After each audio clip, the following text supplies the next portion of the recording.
ഈ സാർ ഇയാളെ കുറിച്ച് ചിന്തിക്കുകയാണ്, ഞാൻ അത്ര പോരാ, നാലാളിടയിൽ പോകാൻ നിന്നെ പറ്റൂല. മനസ്സിലായില്ലേ? ഇപ്പൊ ഉദാഹരണമായിട്ട് നമ്മുടെ വീട്ടിൽ ഒരാൾ വരികയാണ്, അയാൾ പറയാണ് എന്ത്, അയാൾക്ക് തന്നെ തോന്നുകയാണ് ഇത്രയും നല്ല വീട് ഇവിടെ ഞാൻ കയറാൻ യോഗ്യനല്ല, ഞാൻ ഇവിടെ നിന്നോളാം. അയാളെ കുറിച്ച് നമ്മുടെ മതിപ്പ് എന്തായിരിക്കും? മോഹൻ സാറേ, എന്തായിരിക്കും നമ്മളെ മതിപ്പ്?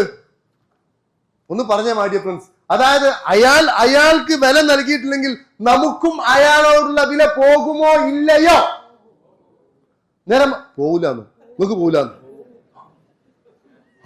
ഞാൻ അതിന്റെ ഇടയിൽ നമുക്ക് എതിരായിട്ട് പറയാൻ വിചാരിച്ച ഉറപ്പ്, നമുക്ക് നാം നൽകാത്ത വില ലോകത്ത് ഒരാളും നമുക്ക് നൽകുകയില്ല.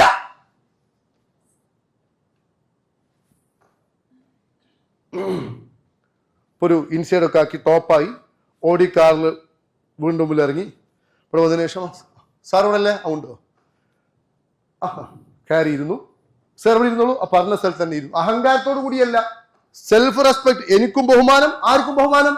അയാളും എന്നെ പോലെ തന്നെ, ഞാനും തന്നെ ഇരുന്നു. മനോഹരമായി സംസാരിച്ചു. അയാളോട് ആ വീട്ടുകാരുണ്ടാവുന്ന മതിപ്പ് നല്ലതായിരിക്കും. കാരണം അയാൾക്ക് കൊടുക്കുന്നതാണ് ആ മതിപ്പ്.